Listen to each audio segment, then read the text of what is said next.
Today we're going behind the scenes of one of Long Island's most unique coffee spots, COHO Coffee House. Located on Main Street in Patchogue, New York, COHO has redefined the traditional coffee shop experience by being a coffee house by day and coffee cocktail bar by night.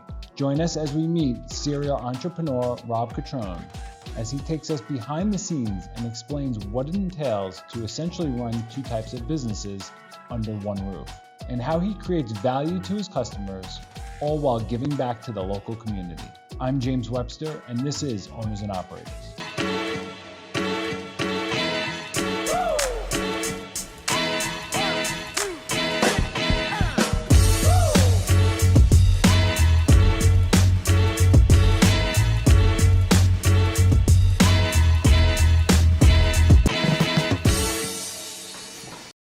Rob, thanks for allowing us to come in and check out the business. Of course, absolutely. Why don't you give us as I was mentioning before, and as we talked about, we like to get a little bit behind the scenes, talk about businesses, who they are, how they operate, in a shorter form type of an interview. So why don't you give us like that 30-second elevator pitch of COHO Sure. and what you guys are, what you do. It's a little bit different than your typical coffee house. Absolutely. Yeah, so COHO is located at 62 West Main Street, right here in the village of Patchogue. We're a coffee house by day, and something that's a little different is we're a coffee cocktail bar by night. Coffee house by day, coffee cocktail bar by night. So every day around 3 or 4 p.m., the store kind of flips on its head, where we change the lighting, the atmosphere, the music, and the store goes from what would be a coffee house to a cocktail bar. And one of the things that we're really proud of that I think separates us from most small businesses is how we're socially good. So when you think of COHO Coffee House, you think of socially good coffee. And what that means is that a portion of every transaction goes to the charity of that customer's choice. So we make a donation on our dime from that transaction to impact our community that, God willing, more COHOs will be born, and we'll be creating more impacts in more communities all over Long Island. I love that. I've been for years, every deal that my main company funds, we donate towards Feeding America. I'm very big with giving back time, money if you have it, especially to those that need it a little bit. Of course. Everyone needs a little bit of a helping hand at one time or another. Yeah, tying in any sort of philanthropic opportunity is great for the brand, and I think it just keeps our customers. It keeps our customers coming. You know what I mean? It keeps our customers feeling good about shopping and looking to grow with us. So it's a great experience that we have when we walk in, and look forward to growing that. Yeah, it's awesome.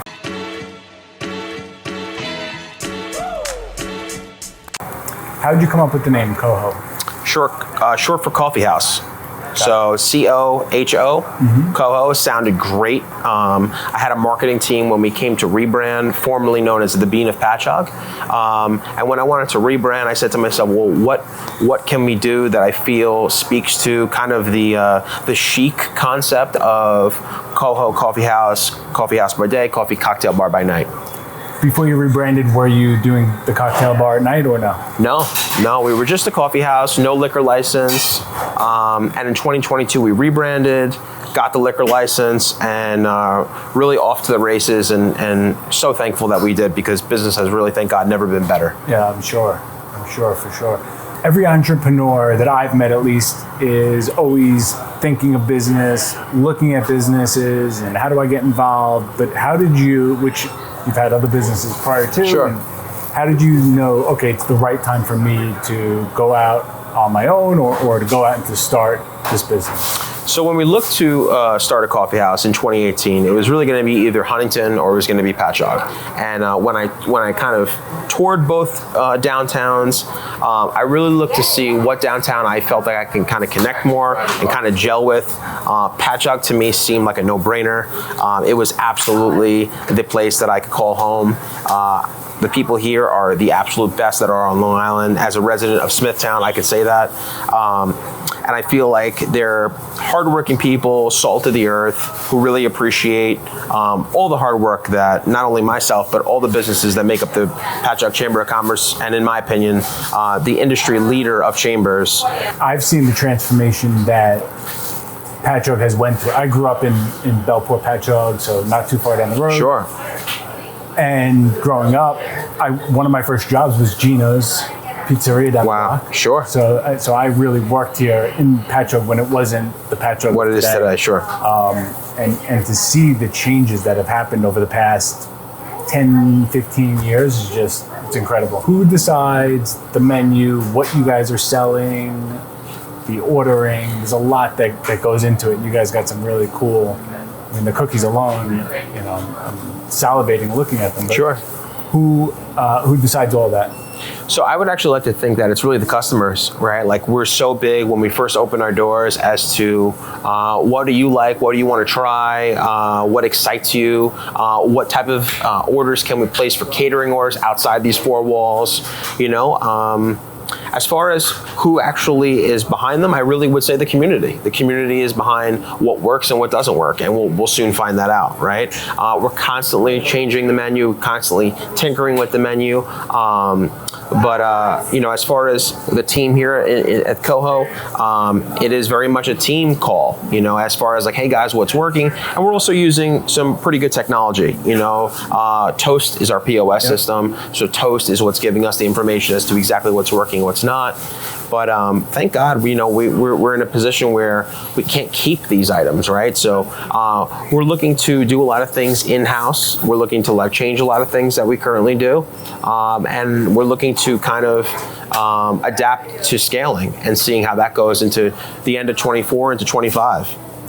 You have a little bit of a different concept here with later in the evening or later in the day, I should say. You guys flip over a bit, and it's more of a, I wouldn't say a bar, but people can come in and grab a drink. Oh, absolutely. How'd you come up with that concept? Because it is different than a typical coffee house. Sure. I think a lot of coffee houses, and it's great to kind of be a trendsetter, as I feel like we've always been setting a trend here. But I feel like a lot of coffee houses have kind of left a lot out on the table. With my business, I speak to, or the company does, and over the years, I've spoken to tens of thousands of business owners. On a monthly basis, we're looking at thousands of applications on small businesses. So I'm not just blowing smoke because we're talking here. You're really looking at your business in a different way than most coffee houses might.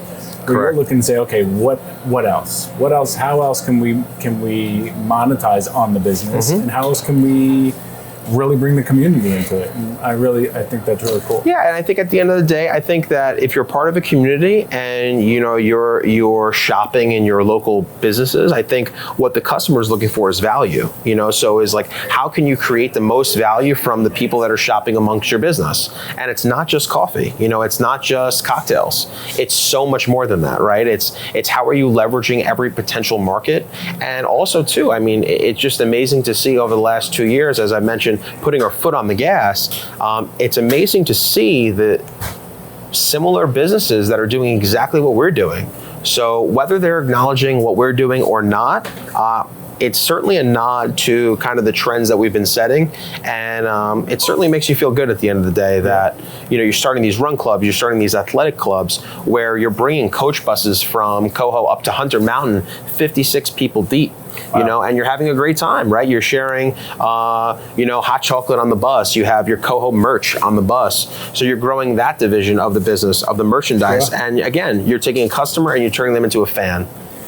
What is the most popular drink? I mean, 100% it's been our cold brew. Cold brew really since day one. Our cold brew is our Copperland Classic that we have roasted in Port Chester, New York, that we take 1 pound of our Copperland Classic. We'll steep it in about a gallon of water for about 24 hours, and we'll let that drip. And that is a concentrated coffee, really a rocket fuel of caffeine, about 6 times stronger than your average iced coffee. Wow. So for those who are looking for an extra kick, that is certainly it. Very cool. Have you always done that? Always. That's been our staple since day one. And it's great because, you know what, we see how well it sells, especially this time of year as all the restaurants are loaded up as far as their staffing and when they want to kind of a pick-me-up before their shift starts. Sure. So that is something we really can't even keep in the store. It's very that popular. Was there a time in your tenure here that you guys have been going at this that you wanted to quit? You're like, you know what, it's not working, or I don't know if it's going to, and maybe I have to abandon ship? You know, you'd be lying if you said that question has never crossed any entrepreneur's mind, right? Sure. There have certainly been some dark days here. And again, when you think of dark days, you think of the days of COVID, where really it was just a question mark as to if you were even allowed to operate your business and what that looked like, right?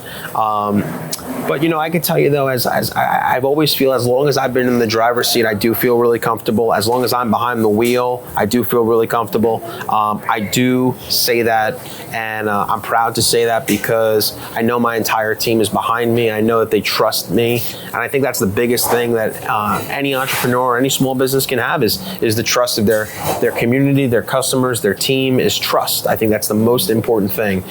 Outside of the business, do you have hobbies, things that you like to do? A release? Oh sure. I mean, obviously spending time with my wife. Like I said, my 2 children now. You know, one of my biggest passions really are athletics, right? And how I've kind of taken a passion of athletics and turned that into a vision of the COHO Athletic Co. Former Division I athlete. I ran track and field in college. So any type of physical activity is something that is certainly a release to me.